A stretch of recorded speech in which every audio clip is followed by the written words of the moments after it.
नमस्कार, exam happy by Jharkhand channel में आपका स्वागत है। तो दोस्तों जुड़ चुका हूं मैं यहां पर आपके लिए जेटेट परीक्षा 2025-26 की तैयारी को लेकर के। तो आप सभी जेटेट का परीक्षा देने के लिए तैयार होंगे। जेटेट परीक्षा बहुत जल्द होने वाली है, तो आप सभी यहां पे क्लासेज के लिए अवश्य जुड़ेंगे। आपको बताते चले, जेटेट में तैयारी को लेकर के बहुत तरह से आपके मन में कौतूहल बना हुआ होगा कि किससे तैयारी करें, कहाँ से तैयारी करें। तो आपको बताते चले, जेटेट परीक्षा में यदि आपको परचम लहराना है तो आप झारखंड राज्य के अनुमोदित पाठ्यक्रम JCERT किताब को पढ़ना कभी भी नहीं भूलेंगे। बाहर का प्रैक्टिस सेट लेकर के यदि आप पढ़ रहे हैं तो वो आपके साथ धोखा हो रहा है, ठीक है। तो आप JCERT जैक का किताब ले लीजिए, जो कि आपको झारखंड राज्य के सरकारी विद्यालयों में मिलते हैं। अगर आपको नहीं मिल पाता है तो हम देखिए यहाँ पे झारखंड राज्य के सरकारी विद्यालय से आपको हूबहू हैंड रिटेन नोट्स डेली बना करके, जो आपका न्यू सिलेबस आया है उसके आधार पर यहाँ पर सभी सब्जेक्ट का, चाहे आप 1 से 5 के शिक्षक हो, चाहे 6 से 8 का शिक्षक हो, सभी की तैयारी करवाते हैं।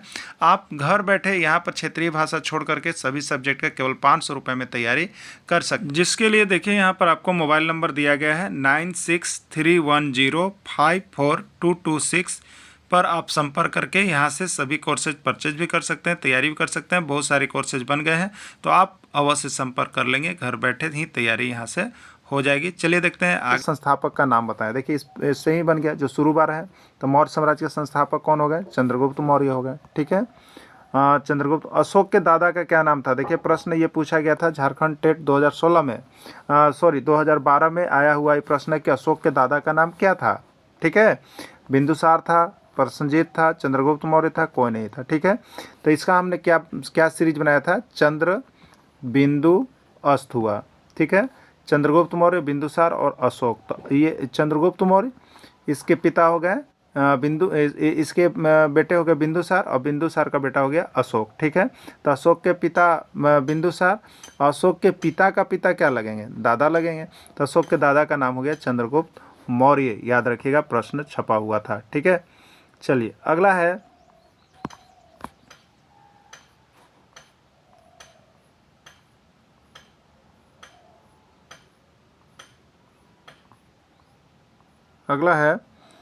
ये मकाबरा से है, ठीक है। क्या है? मकाबरा से है कि बाबर का मकाबरा कहाँ स्थित है? काबुल, दिल्ली, औरंगाबाद या कोई नहीं, ठीक है। तो बाबर का मकाबरा कहाँ स्थित है? काबुल है, ठीक है। बाबर का मकाबरा कहाँ स्थित है? काबुल है। आपको यहाँ पर देख लेना है कि बाबर का मकाबरा जो है आपको काबुल में है, ठीक है। चलिए अब देखिए, इस मकाबरा से आप यहाँ पर जो है बहुत सारा चीज़ याद कर सकते हैं। आपके लिए देखिए एक ट्रिक लेकर के हम आए हुए हैं, इसको देख लीजिएगा, ठीक है। एक तरफ लिखा हुआ है मुगल साम्राज्य के शासक और उसके मकबरे का नाम याद रखने का ट्रिक, ठीक है। मुगल साम्राज्य के शासक को किस तरह से याद रखिएगा? तो देखिए लिखा हुआ भाजपा का रैली होता है ना, भाजपा का रैली, तो वही भाज सो याद रखिएगा। सो मने रैली, तो भाज सो याद रखिएगा। ये मुगल साम्राज्य के शासक का नाम हो जाएगा, ठीक है। तो मुगल साम्राज्य के शासक भाज सो हो गया। तो बी से हो गया बाबर, ए से हो गया हुमायूं, ए से हो गया अकबर, जे से हो गया जहांगीर, एस से हो गया शाहजहां, ओ से हो गया औरंगजेब, ठीक है। भाज सो, ठीक। अब इसका मकाबरा का नाम याद रखने के लिए याद रखिएगा का दीदी सिला आबाद बढ़ू, ठीक है। का दी सिला आबाद बढ़ू की नहीं, ठीक है। तो का शुरू से रखिएगा, बी के सामने का, फिर दी है तो दी रखिएगा, फिर सिला में सी और ला अलग अलग रहेगा, तो सी और ला लिखिएगा। आबाद में आ और बाद रहेगा, ठीक। तो यहाँ बाबर के सामने का है तो बाबर का मकाबरा काबुल में होगा। हुमायूं के सामने दी है तो हुमायूं का मकाबरा दिल्ली में स्थित है। अकबर के सामने सी है तो अकबर का मकाबरा सिकंदराबाद में स्थित है। जहांगीर के सामने ला है तो लाहौर में स्थित है। शाहजहां के सामने आ है तो आगरा में, और औरंगजेब का मकबरा औरंगाबाद में है। इस मकाबरा से एक प्रश्न आपका रह सकता है। इस तरह से 1-2 बार लिख लीजिएगा आप, तो आराम से जो है यहाँ पर मकबरा का नाम आप कंप्लीट कर लीजिएगा। 2 बार सीरीज को बैठा लीजिएगा, ठीक ना। मकाबरा एक प्रश्न आपका छपता है एग्जाम में। चलिए, औरंगजेब का मकाबरा कहाँ स्थित है बताइए। अभी देखिए औरंगजेब और आबाद, तो औरंगजेब बाद में आया, ठीक है। तो औरंगजेब बाद यानी औरंगाबाद, ठीक है। तो इस तरह से याद रखिएगा, भाजसो और का दी सी ला आबाद, ठीक है। क्लियर? इससे किसका याद हो गया? तो बाबर, हुमायूं, जहांगीर, शाहजहां, औरंगजेब, सब का याद हो गया। कहीं से भी आएगा आप एकदम टिक करके जा सकते हैं, ठीक है। चलिए, कोई पूछेगा बाबर का मकाबरा कहाँ स्थित है? काबुल है। हुमायूं का मकबरा कहाँ स्थित है? दिल्ली में। अकबर का मकबरा कहाँ स्थित है? सिकंदराबाद। जहांगीर का मकबरा कहाँ है? लाहौर। शाहजहां का आगरा, औरंगजेब का औरंगाबाद। क्लियर, मकाबरा से प्रश्न क्लियर हो गया है। चलिए नेक्स्ट यहाँ पर आप आगे जो प्रश्न आएगा वो आपका देखिए यहाँ पर टॉपिक जो है वो आपको मिल जाएगा। जैव संसाधन है, इसमें कौन जैव संसाधन है आपको बताना है। ठीक है, पौधे, जंतु, मानव या सभी। सभी पौधे, सभी हरे पौधे, ठीक है, ये जीव होते हैं, इनको सजीव कहते हैं। सभी हरे पौधे सजीव होते हैं। सभी जंतु सजीव होते हैं। मानव सजीव की श्रेणी में होते हैं, इसलिए सजीव वाली श्रेणी जो है वो जैव संसाधन में जाएंगे। तब पौधे भी जैव संसाधन होंगे, जंतु भी जैव संसाधन होगा और मानव भी जैव संसाधन होगा।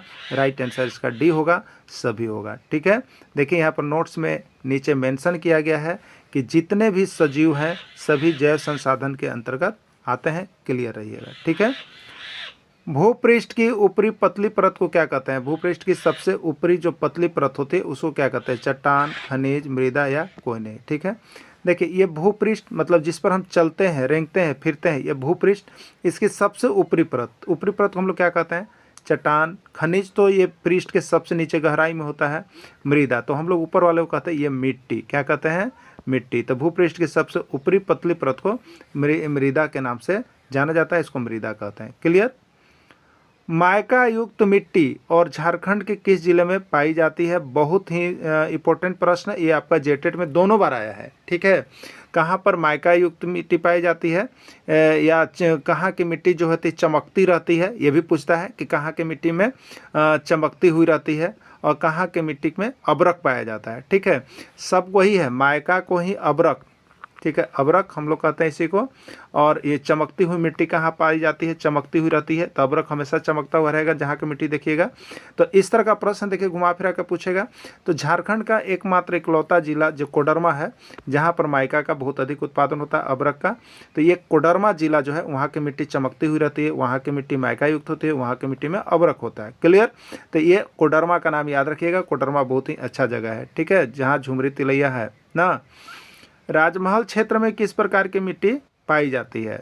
राजमहल क्षेत्र में किस प्रकार की मिट्टी पाई जाती है? पीली, लाल, काली या कोई नहीं। ठीक, राजमहल ट्रैप में किस प्रकार की मिट्टी पाई जाती है? मिट्टी से भी एक प्रश्न आपका हर एग्जाम में रहता है। ठीक है, देखिए हम आपको बता देते हैं, चाहे आप history session, geography session, political session का अलग अलग यदि पीडीएफ केवल लेना चाहते हैं, जो आपका जेसीईआरटी न्यू सिलेबस में आपको टॉपिक बनाया गया है, तो आप 150 रुपये में यहाँ से अलग अलग परचेज करके भी पढ़ सकते हैं। ठीक है, और यदि पूरी तैयारी करना है तो 500 रुपये में आप यहाँ से जुड़ करके तैयारी कर सकते हैं। सामाजिक विज्ञान या भाषा शिक्षक की तैयारी कर रहे हैं तो आप सभी के लिए यह ऑफर होगा। ठीक है, तो आप सभी यहाँ से जेसीईआरटी किताब लेकर के पढ़ना कभी भी मत भूलिएगा, क्योंकि इससे बाहर लिख नहीं जा रहा है। आपको हैंड रिटेन नोट्स है और हूबहू आपको हम किताब से हर चैप्टर बाई चैप्टर बना के आपको दे रहे हैं। ठीक है, तो आप लेकर के जरूर पढ़ के एग्जाम में जाइएगा। राजमहल क्षेत्र में किस प्रकार की मिट्टी पाई जाए? देखिए ये मिट्टी सेशन को हमने अलग से आपको ट्रिक के रूप में करवाया है। अब यदि आप सभी कमेंट करें कि आपको मिट्टी का ट्रिक चाहिए तो हम फिर से दे देंगे, लेकिन आपको एक बार क्लास करवाया हुआ है। तो उसके लिए देखिए यहाँ पर लिखा हुआ है राजा साहेब, क्या लिखा हुआ है? राजा साहब जानते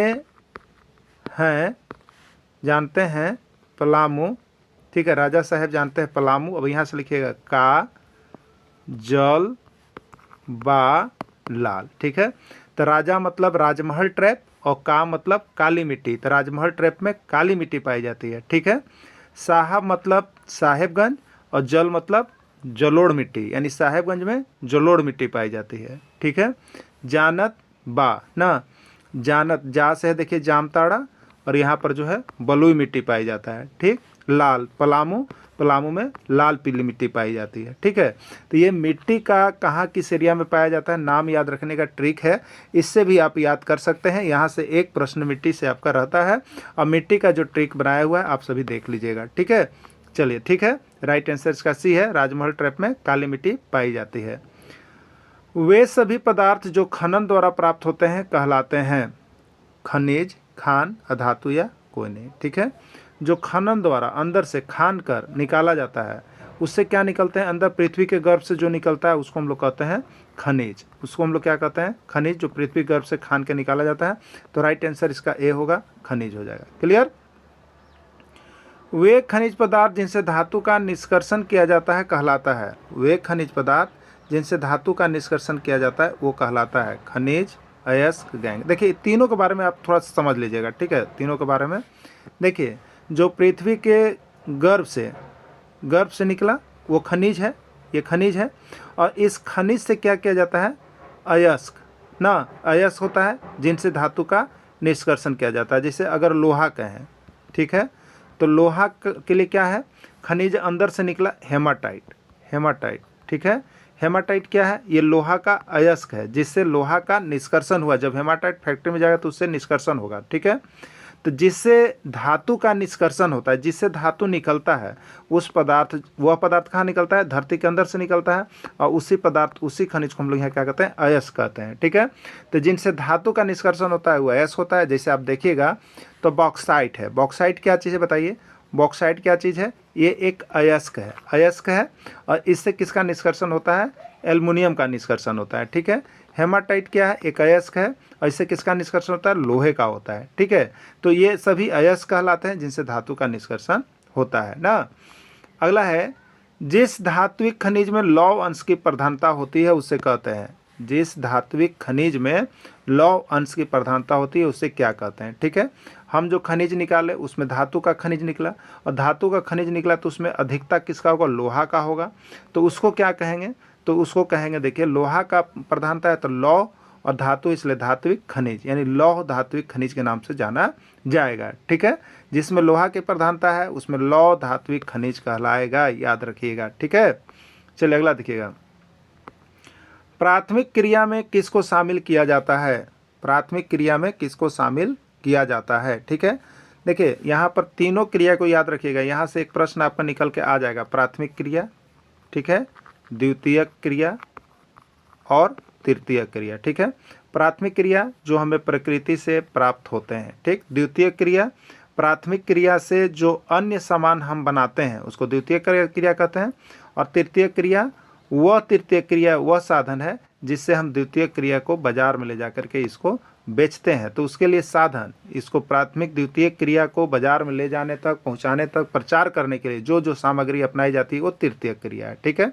तो प्राथमिक क्रिया में जिससे क्या हो जाएगा, तो मान लीजिए कृषि से जो भी चीज़ हमको प्राप्त हुआ, मान लीजिए गेहूँ प्राप्त हुआ, चना प्राप्त हुआ, ठीक है, अरहर प्राप्त हुआ, सरसों प्राप्त हुआ। अब ये सब क्या है, प्राथमिक क्रिया है, कृषि जो प्राप्त हो। लेकिन अब रहर से आप रहर का दाल बना के बेच दिए तो ये द्वितीय क्रिया हो गया। यहाँ पर आपको गेहूं प्राथमिक क्रिया, लेकिन गेहूं से अभी आटा बना दिए तो आटा जो है द्वितीय क्रिया है, ठीक है। चना है, चना का सत्तू बना के बेचे तो ये द्वितीय क्रिया है, चना का सत्तू, बात समझ गए।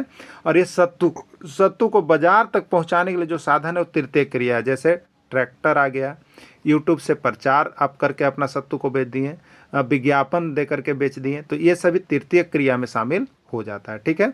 यानी कृषि है, खनन है, मछली पालन है, ये सभी जो है प्राथमिक क्रिया के अंतर्गत चले जाएंगे, सभी प्राथमिक क्रिया में शामिल होंगे, ठीक है।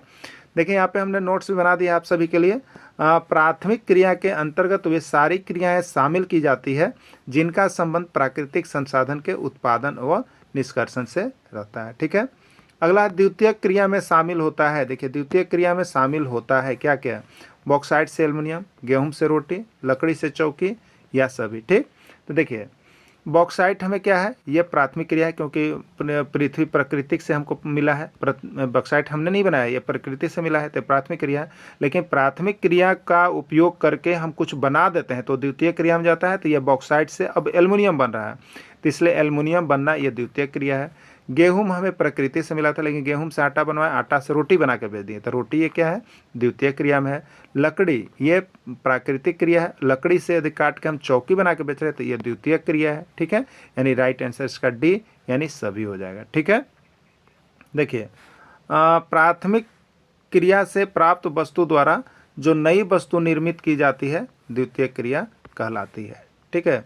चलिए इसमें कौन नवीकरणीय संसाधन का उदाहरण है, इसमें कौन नवीकरणीय संसाधन का उदाहरण, वायु, जल, मिट्टी या सभी, ठीक है। नवीकरणीय संसाधन वैसे संसाधन होते हैं जिसका तुरंत निर्माण किया जा सकता है, बहुत कम समय में ही इसको फिर से उत्पन्न किया जा सकता है, बनाया जा सकता है, तो ये आपका नवीकरणीय संसाधन के अंतर्गत आते हैं। तो ये वायु जो है नवीकरणीय संसाधन है, इसके बिना जीवन असंभव है, रुक जाए तो नहीं होगा, ठीक है। मिट्टी का भी निर्माण बहुत जल्द होता है, ये भी नवीकरणीय संसाधन है, और जल भी नवीकरणीय संसाधन है, ठीक है। तो जिसका तुरंत निर्माण हो सकता है, प्रकृति से मिला हुआ चीज़ है जो हर समय निर्माण होते रहता है, वो नवीकरणीय संसाधन के अंतर्गत आता है, ठीक है। यदि जल की आप बात कहेंगे, ठीक है, तो जल क्या होता है, तो गर्मी के दिनों में वाष्प बन के ऊपर चला जाता है और बरसात के दिनों में फिर आ जाता है, तो इसका चक्रण पुनः चक्रण हो जाता है, बहुत जल्द चक्रण हो जाता है साल भर के अंदर, तो इसलिए नवीकरणीय संसाधन है, ठीक है। तो राइट आंसर इसका डी सभी होगा, ठीक है। देखिए यहाँ पे नोट्स में लिखा हुआ है, वैसे संसाधन जिसको दोबारा बहुत जल्दी निर्माण किया जा सकता है सभी नवीकरणीय संसाधन कहलाते हैं। क्लियर। इसमें कौन अनवीकरणीय संसाधन है? कोयला, पेट्रोलियम, प्राकृतिक गैस, सभी, ठीक है। देखिए कोयला एक बार यदि जिस खान से समाप्त हो गया तो उसको बनने में लाखों करोड़ों वर्ष लग जाते हैं, ठीक है। तो जिसका निर्माण होने में बहुत ज़्यादा समय लगता है, उसका तुरंत भर में नवीकरण नहीं किया जा सकता है, उसको अनवीकरणीय संसाधन कहते हैं, अनवीकरणीय संसाधन कहते हैं, ठीक है। इसलिए कोयला अनवीकरणीय है, पेट्रोलियम अनवीकरणीय, प्राकृतिक गैस अनवीकरणीय संसाधन है। राइट आंसर डी सभी होगा, ठीक है। चलिए वैसे संसाधन जिसकी एक बार समाप्ति हो जाने के बाद दोबारा निर्माण होने में 100 से ज़्यादा वर्षों तक का समय लग जाता है, अनवीकरणीय संसाधन कहलाता है। तो आप लोग नवीकरणीय अनवीकरणीय भी समझ लें। क्लियर। अगला है, दलहन पौधों की जड़ों में कौन सा बैक्टीरिया पाया जाता है? जो दलहनी पौधे होते हैं, दलहनी पौधे हो गए, ऐसे खास करके यहाँ पर आप ले सकते हैं चना ले सकते हैं, दाल वाले पौधे रहर ले सकते हैं, ये सब दलहनी पौधे में जो आ गए दाल वाले पौधे, उसमें क्या पाया जाता है? सूक्ष्मजीव जो पाया जाता है बैक्टीरिया, उसका नाम क्या है? हरा फल, लेग्यूम, राइजोबियम, कोई नहीं, ठीक है। तो उसमें बैक्टीरिया जो पाया जाता है वो राइजोबियम नामक बैक्टीरिया पाया जाता है। ये राइजोबियम क्या करता है, तो मिट्टी को पोला करता है, उसमें नाइट्रोजन गैस छोड़ देता है, जिससे मिट्टी क्या होती है, उपजाऊ बनती है, ठीक है। तो राइट आंसर सी होगा। जल कैसा संसाधन है? बहुत बार पूछा हुआ है कि जल कैसा संसाधन है, आपको बताना है, ठीक है। तो जल का निर्माण होने में कितना लगता है? तो बहुत ही कम समय में जल का दोबारा चक्रण हो जाता है, ठीक है।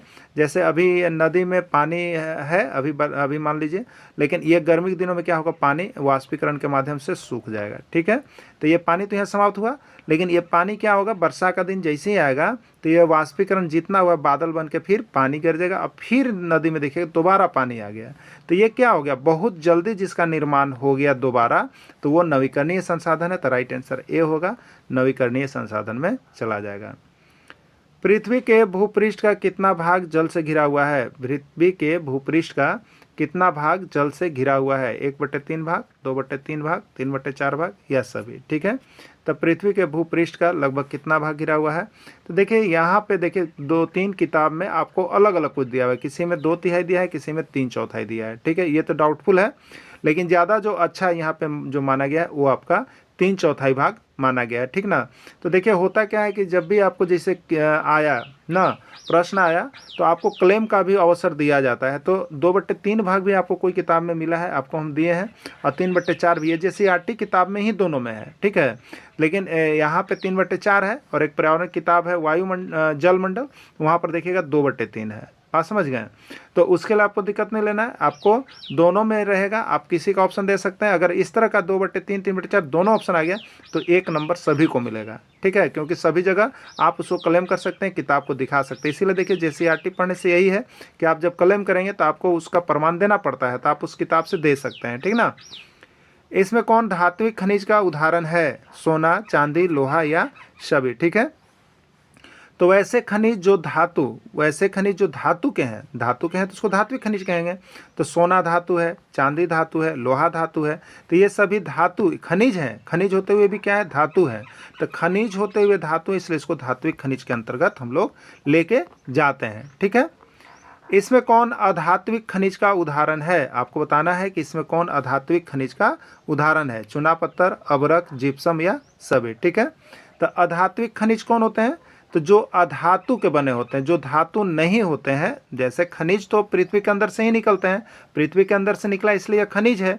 अब पृथ्वी के अंदर से धातु वाला खनिज भी निकल रहा है और अधातु वाला भी निकल रहा है, ठीक है। तो धातु वाला जब निकल रहा है तो उसको आप धात्विक खनिज कहिएगा, और अधातु वाला जब निकल रहा है तो अधात्विक खनिज कहिएगा, ठीक है। ये एग्जाम में प्रश्न पूछा हुआ है, ठीक है। तो अधात्विक खनिज में चूना पत्थर भी होगा, अभ्रक भी होगा, जिप्सम भी होगा, क्योंकि ये सभी अधातु हैं, ठीक है। क्लियर, राइट आंसर इसका डी हो जाएगा।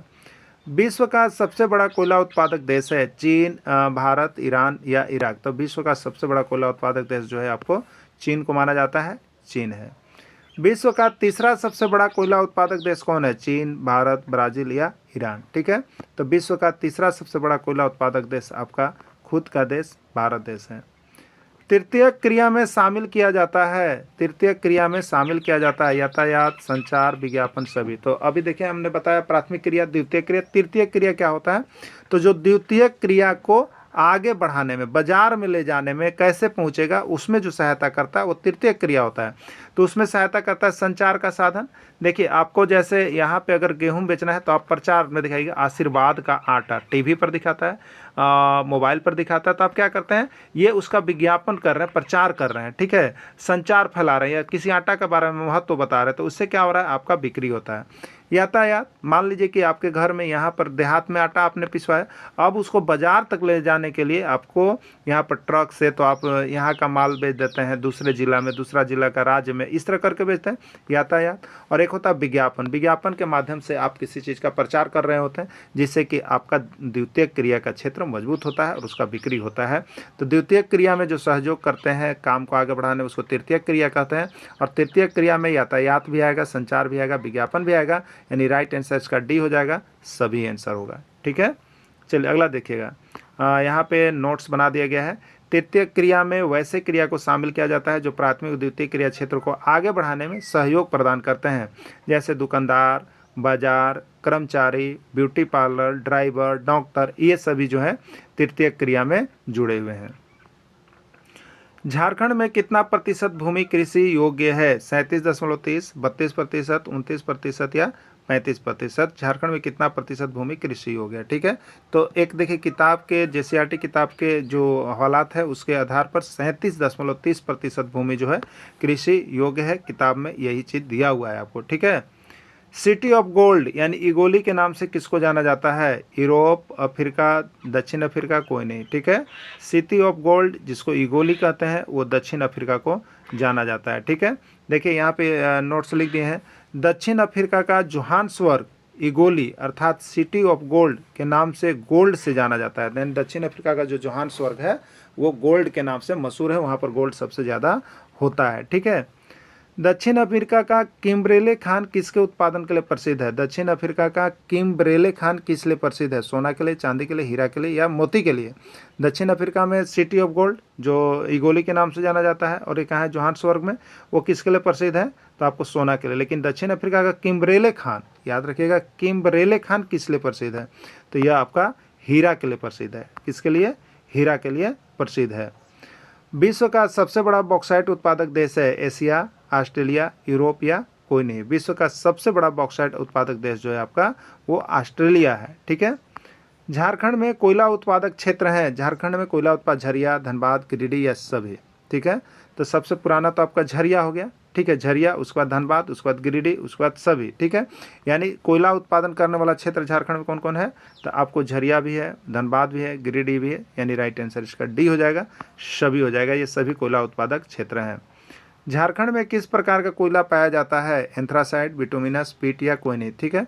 सबसे ऊंची और उच्च कोटि का कोयला एंथ्रासाइट होता है और दूसरा बिटुमिनस। तो झारखंड में जो है कि थोड़ा सा लो स्तर का कोयला पाया जाता है, यानी बिटुमिनस टाइप का कोयला पाया जाता है, तो बिटुमिनस इसका राइट आंसर होगा। झारखंड में पहली बार कोयला का उत्खनन किस वर्ष हुआ? पहली बार कोयला का उत्खनन किस वर्ष हुआ? 1802 ईस्वी, 1806 ईस्वी, 1894 ईस्वी या कोई नहीं, ठीक है। तो झारखंड में पहली बार कोयला का उत्खनन जो है आपका 1894 ईस्वी में हुआ था, ठीक है। 1894 ईस्वी में झरिया, धनबाद में प्रारंभ हुआ था, याद रखिएगा। झारखंड राज्य का कितना प्रतिशत भूभाग पर वन है? झारखंड राज्य का कितना प्रतिशत भूभाग पर वन है? 29.6, 25, 23 या 27, ठीक है। तो झारखंड राज्य का लगभग 29.6% भूभाग पर आपको वन पाया जाता है। सारंडा वन कहाँ पाया जाता है? सारंडा वन कहाँ पाया जाता है? बिहार, राजस्थान, गुजरात या झारखंड, ठीक है। तो सारंडा वन जो झारखंड का सबसे विस्तृत वन है, ये आपको झारखंड राज्य में ही सारंडा वन पाया जाता है।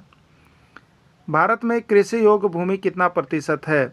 भारत में कृषि योग्य भूमि कितना प्रतिशत है? 57%, 32%, 35% या कोई नहीं। ठीक है, तो देखिए आपको JCERT किताब से जो रिजल्ट निकल के आया है वो हम आपको यहाँ पर दे रहे हैं। अन्य किसी में और कुछ होगा तो आप देख लीजिएगा, लेकिन ये JCERT किताब से निकला हुआ है। आप कभी भी कंप्लेन यहाँ पर कर सकते हैं। किसी किसी में आपको 59, किसी किसी में 60 भी मिलेगा, लेकिन आपका जो किताब में बता रहा है उसके अनुसार 57% भूमि जो है कृषि योग्य है। भारत में कितना प्रतिशत भाग पर वन पाया जाता है? भारत में कितना प्रतिशत भाग पर वन पाया जाता है? 17%, 25%, 22% या 23%। ठीक है, तो भारत में जो है आपका ऑथेंटिक जो है यहाँ पर 22% भूभाग पर वन पाया जाता है। बॉक्साइट अयस्क से किस धातु की प्राप्ति होती है? बॉक्साइट से किस धातु की प्राप्ति होती है? सोना, चांदी, एल्युमिनियम या लोहा। ठीक है, तो बॉक्साइट से जो होता है आपको यहाँ पर एल्युमिनियम धातु की प्राप्ति होती है। अगर बॉक्साइट अयस्क को मशीन में डालेंगे तो उससे एल्युमिनियम मेरा निकलेगा, यानी बॉक्साइट अयस्क से एल्युमिनियम की प्राप्ति होती है। भारत में लौह अयस्क किस जिले में स्थित है? भारत में लौह अयस्क किस जिले में स्थित है? पश्चिमी सिंहभूम, कोडरमा, धनबाद या कोई नहीं। ठीक है, तो भारत में जो है लौह अयस्क आपका जो है पश्चिमी सिंहभूम जिला में पाया जाता है। देखिए यहाँ पर गोवा, नवामंडी, जामदा, किरुमुरी इसका प्रमुख खनन केंद्र है, और झारखंड में ये है। झारखंड में बॉक्साइट किस जिले में मिलता है? झारखंड में बॉक्साइट का उत्पादन किस जिले में होता है? लोहरदगा, पलामू, गढ़वा या कोई नहीं। ठीक है, जब आप झारखंड का भ्रमण करेंगे तो आपको देखिए बॉक्साइट जो है एक स्टेशन पर भी देखने को मिलेगा, ये Tori station, Tori junction station पर आप देखिएगा तो वहाँ पर बॉक्साइट बहुत मात्रा में गिरा हुआ रहता है। इसके बाद आप देखेंगे तो यहाँ पर जो है आपको डेमू, ठीक है, आपको वहाँ पर मिलेगा। वहाँ पर भी आपको बहुत ज़्यादा जो है बॉक्साइट देखने को मिलेगा रिचू घुट्टा में। ठीक है, कहाँ पर मिलेगा आपको? रिचू घुट्टा में, यहाँ भी आपको मिल जाता है देखने को। ठीक, अब देखिए तो ये आता कहाँ से है? तो इसका जो अयस्क है, इसका जो उत्पादन क्षेत्र है वो आपको लोहरदगा जिला है। कौन सा जिला है? लोहरदगा जिला। यहाँ लोहरगा लिखा गया है, इसको लोहरदगा कर लीजिएगा, लोहरदगा जिला। तो झारखंड का जो लोहरदगा जिला है वो बॉक्साइट अयस्क का उत्पादन करता है। बहुत अधिक मात्रा में बॉक्साइट का निष्कर्षण होता है, बहुत अधिक वहाँ से ट्रक बॉक्साइट की चलती है। ठीक है, पेट्रोलियम किस प्रकार के सेलों में पाया जाता है? जैसे आग्नेय, अवसादी, कांतरित या कोई नहीं। ठीक है, तो आग्नेय सेल, अवसादी सेल, कांतरित सेल। तो पेट्रोलियम क्या होता है? तो पेड़ पौधे या जीव जंतु जो होते हैं वो तलहटी में नीचे छट जाते हैं, मैंने दब जाते हैं। दब जाने के बाद 100 वर्षों के बाद ये जो होते हैं क्या होते हैं? आपको पेट्रोलियम पदार्थ बनाते हैं। तो ये जो पृथ्वी के अंदर जो दब जाती है सेल, तो उसको हम लोग क्या कहते हैं? अवसादी सेल। ठीक है, तो अवसाद से बना हुआ है, यानी मृत जीव जंतुओं के पेड़ पौधे सड़े गले अवशेष को अवसाद कहते हैं। तो यह जो पेट्रोलियम होता है वो अवसादी सेल में पाया जाता है। किसमें पाया जाता है? अवसादी सेल में पाया जाता है। काला सोना किसको कहा जाता है? कोयला, पेट्रोलियम, कोल गैस या कोई नहीं। काला सोना किसको कहा जाता है? कोयला, पेट्रोलियम, कोल गैस या कोई नहीं। ठीक है, देखिए ये प्रश्न आपका जेटेट का पूछा गया था और आपके किताब का था, लेकिन यहाँ 90% आदमी जो है इसका गलत जवाब दे करके आए हुए थे, क्योंकि आपको JCERT किताब पढ़ना नहीं है। तो काला सोना देखिए यहाँ पे अधिकतर लोग जो है कोयला को मार के आए थे। ठीक है, काला सोना अधिकतर लोग किसको मार के आए थे? कोयला का ऑप्शन मारे थे। ठीक है, लेकिन जो किताब पढ़े थे, किताब में देखिएगा आपको एकदम लिखा हुआ है साफ कि काला सोना किसको कहते हैं? पेट्रोलियम को कहते हैं। लेकिन काला हीरा किसको कहते हैं? तो वो कोयला को कहते हैं। तो याद रखिएगा हीरा और सोना में अंतर है, कि जब काला सोना कह दे तो पेट्रोलियम, और जब काला हीरा कह दे तो कोयला। दिमाग में बना लीजिएगा, नहीं तो यहाँ से आया हुआ प्रश्न था, सभी का गलत हुआ था। ठीक है, भारत में पेट्रोलियम उत्पादक क्षेत्र है। भारत में पेट्रोलियम का उत्पादन कहाँ कहाँ होता है? असम का डिगबोई में, बॉम्बे हाई में, गुजरात में खंभात की खाड़ी या सभी। ठीक है, तो असम का डिगबोई जो है ये भी पेट्रोलियम उत्पादक क्षेत्र है। बॉम्बे हाई ये ऑलरेडी पेट्रोलियम उत्पादक क्षेत्र है। गुजरात में खंभात की खाड़ी ये भी पेट्रोलियम, यानी असम, बॉम्बे हाई, गुजरात सभी पेट्रोलियम उत्पादक क्षेत्र आते हैं। यानी राइट आंसर इसका डी में जाएगा, सभी इसका आंसर हो जाएगा।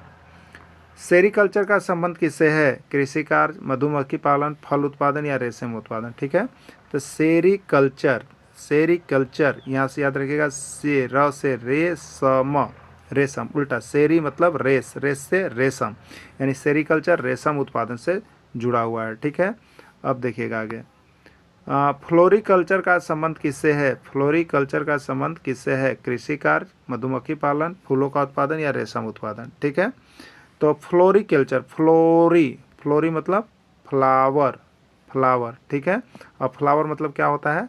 फूल, फूल, ठीक है। तो फ्लोरी, फ्लोरी मतलब FLOWER, फ्लावर याद रखिएगा, फ्लावर मतलब फूल याद रखिएगा, यानी फ्लोरिकल्चर का संबंध जो है फूल का उत्पादन से है। फ्लोरिकल्चर का संबंध फूल का उत्पादन से, याद रख लीजिएगा। एपीकल्चर, एपीकल्चर का संबंध किससे है? कृषि कार्य, मधुमक्खी पालन, फूलों खेती या कोई नहीं। तो एपी मैंने ऐप मैंने क्या होता है? शहद या मधुमक्खी, ठीक है। तो एपीकल्चर का संबंध किससे हो जाएगा? शहद या मधुमक्खी पालन से हो जाएगा, ठीक है। ढालू स्थान पर किस प्रकार की जुताई की जाती है? ढालू स्थान पर किस प्रकार की जुताई की जाती है? समोच्च रखिए, ढाल वाली जुताई, दुग्ध मेखला जुताई, हरा वर्ण जुताई, ठीक है। तो ढालू वाले स्थान पर जो जुताई की जाती है वो होती है आपकी समुच्चय रखिए जुताई की जाती है ढालू वाले स्थान पर। धान अथवा गेहूं द्वारा मिट्टी से किसका अवशोषण होता है? धान अथवा गेहूं द्वारा मिट्टी से किसका अवशोषण होता है? कार्बन, सल्फर, नाइट्रोजन या कोई नहीं, ठीक है। तो देखिए मिट्टी में क्या होते हैं, जैसे दलहनी पौधे जो होती है वो मिट्टी में क्या छोड़ती है? नाइट्रोजन, ठीक है। और जब दलहनी पौधों के बाद हम धान अथवा गेहूँ लगाते हैं तो वो मिट्टी से क्या लेते हैं? नाइट्रोजन लेते हैं, और नाइट्रोजन लेकर के क्या करते हैं? फसल को हरा भरा और उपजाऊ बनाते हैं, ठीक है। तो धान अथवा गेहूँ द्वारा मिट्टी से किसका अवशोषण होता है? तो राइट आंसर सी, नाइट्रोजन का अवशोषण होता है। क्लियर? चलिए, दलहन पौधे की जड़ें मिट्टी में किसका पोषण करते हैं? यहाँ देखिए प्रश्न आ ही गया कि दलहनी पौधे जो होते हैं वो मिट्टी में क्या छोड़ते हैं, क्या पोषण दे के जाते हैं? सल्फर, कार्बन, नाइट्रोजन या फास्फोरस, ठीक है। तो दलहनी पौधे जो होते हैं वो मिट्टी में क्या करते हैं? तो वो नाइट्रोजन का पोषण करते हैं, नाइट्रोजन उसमें छोड़ करके जाते हैं, नाइट्रोजन का पोषण करते हैं, ठीक है। झारखंड में अबरक माइका उत्पादन में अग्रणी जिला कौन सा है? अबरक का उत्पादन सबसे अधिक झारखंड में कहाँ होता है? कोडरमा, गिरिडीह, हजारीबाग या पलामू? देखिए प्रश्न 1001 से ज़्यादा बार पूछ दिया गया है, झारखंड के हर एग्जाम में ये अबरक माइका आ रहा है, आप सभी याद करके ही जाइएगा, ठीक है। तो झारखंड में अबरक या माइका के उत्पादन में अग्रणी जो है वो कोडरमा जिला है। कौन सा जिला है? कोडरमा जिला है, ठीक है। उसी को झुमरी तो ले आगे जाइएगा तो मिलेगा ना। झारखंड में स्वर्ण या सोना पाया जाता है? स्वर्णरेखा नदी में, पलामू में, गढ़वा में, लातेहार में? पलामू, गढ़वा, लातेहार में तो नहीं होता है। झारखंड में जमशेदपुर जो है स्वर्णरेखा नदी के तट पर स्थित है, और इसी स्वर्णरेखा नदी में ये सोना पाए जाने के नाम पर ही स्वर्णरेखा नाम रखा गया है। तो स्वर्णरेखा नदी में पाया जाता है। खनिज किस प्रकार का संसाधन है? नवीकरणीय, अनवीकरणीय, सुलभ या कोई नहीं, ठीक है। तो खनिज देखिए, खनिज में क्या आता है? पेट्रोलियम, ठीक है, प्राकृतिक गैस हो गया, कोयला हो गया, बॉक्साइट, जो भी चीज़ें, जो खनिज, जो भी चीज़ें जो प्रकृति से अंदर से पृथ्वी के गर्भ से जो निकल रही है वो खनिज है। और एक बार जब खनिज वहाँ से निकल जाएगा तो दोबारा बनने में सैकड़ों करोड़ों वर्ष लग जाएगा। इसलिए जिसको बनने में 100 साल, सैकड़ों करोड़ों वर्ष लग जाता है उसको हम लोग अनवीकरणीय संसाधन में रखते हैं, और यह जो है आपका अनवीकरणीय संसाधन में चला जाएगा। राइट आंसर इसका बी हो जाएगा। कृषि का सबसे प्राचीन स्वरूप है? स्थानांतरित, जीवन, चलवासी या कोई नहीं, ठीक है। तो कृषि का सबसे प्राचीन स्वरूप जो है स्थानांतरित कृषि है, जो कि बदल बदल के लोग अपना पेट पालन के लिए पेड़ पौधों को काटते थे, फिर वहाँ कृषि करते थे कुछ दिन में, फिर वहाँ से चले जाते थे। इस तरह स्थानांतरित कृषि जो है कृषि का सबसे प्राचीन स्वरूप माना जाता है। स्थानांतरित कृषि को उत्तरी पूर्वी भारत में किस नाम से जानते हैं? झूम, रोका, दीपा, चेनो, ठीक है। तो स्थानांतरित कृषि को उत्तर पूर्वी भारत में झूम की खेती के नाम से जाना जाता है, ठीक है। स्थानांतरित कृषि को छत्तीसगढ़ में किस नाम से जाना जाता है? झूम, रोका, दीपा, चेनो, ठीक है। तो स्थानांतरित कृषि को छत्तीसगढ़ में जो है दीपा के नाम से जाना जाता है, ठीक है। किसके नाम से जाना जाता है? दीपा के नाम से। जिन वनों के वृक्ष वर्षा के किसी भी ऋतु में अपनी पत्तियां एक साथ नहीं गिराते उन्हें कौन सा वन कहते हैं? ठीक है, सदाहरित, पर्णवाती, कंटीली या कोई नहीं। तो देखिए जहाँ हमेशा पेड़ पौधे हरे भरे रहते हैं, किसी भी ऋतु में पूरा पत्ता नहीं गिरता, एक पत्ता जाता है तो एक पत्ता आते रहता है, तो इस तरह का वन जो है सदा हरा भरा रहते हैं, ठीक है, सदा हरे भरे रहते हैं। तो सदा हरे भरे रहते हैं तो उसको सदा हरित कहिएगा, सदा हरित कहिएगा, ठीक है। हमेशा हरा भरा है तो हमेशा नहीं, सदा हरे भरे रहते हैं, इसलिए उसको सदा हरित वन कहते हैं। राइट आंसर इसका ए में चला जाएगा। वैसे वन जो किसी विशेष ऋतु में अपनी पत्तियां को किसी विशेष ऋतु में एक साथ गिरा देते हैं, ठीक है, एक साथ गिरा देते हैं। अगर एक साथ नहीं गिरा देते हैं, सदा हरे भरे, एक साथ नहीं गिराएंगे मतलब सदा हरा भरा रहेंगे तो सदा हरित में, लेकिन एक साथ गिरा देंगे तो क्या हो जाएंगे, सभी पेड़ खोखले हो जाएंगे, निकल जाएंगे सभी पत्तियां, तो उसको हम लोग पर्णपाती वन कहते हैं। क्या कहते हैं? पर्णपाती वन कहते हैं। जंगल में आग लगना क्या कहलाता है? देखिए, दो गो आग हमेशा प्रश्न पूछता है, एक पेट में आग लगना और एक बोलता है जंगल में आग लगना। दोनों में आग लगता है, उसको क्या कहते हैं? तो जंगल में जो आग लगता है, तो कैसे याद रखिएगा? बड़वा नल, दावा नल, पावा नल या कोई नहीं, ठीक।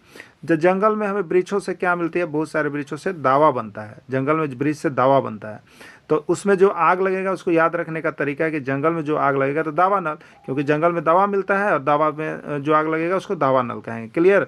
तो ये कन्फ्यूजन अपना क्रिएट कीजिएगा, क्योंकि दो गो चीज़ आपको याद रहेगा, बड़वा नल और दावा नल। जो पेट में आग लगता है उसको बड़वा नल, और जो जंगल में आग लगता है दावा नल। तो याद रखिएगा, पेट में क्या होता है? बड़ी आग पाया जाता है, इसलिए उसको बड़वा नल कहेंगे, और जंगल में दावा पाया जाता है, इसलिए जंगल में लगने वाली आग को दावा नल कहिएगा। ठीक है, क्लियर हो गया यहाँ से?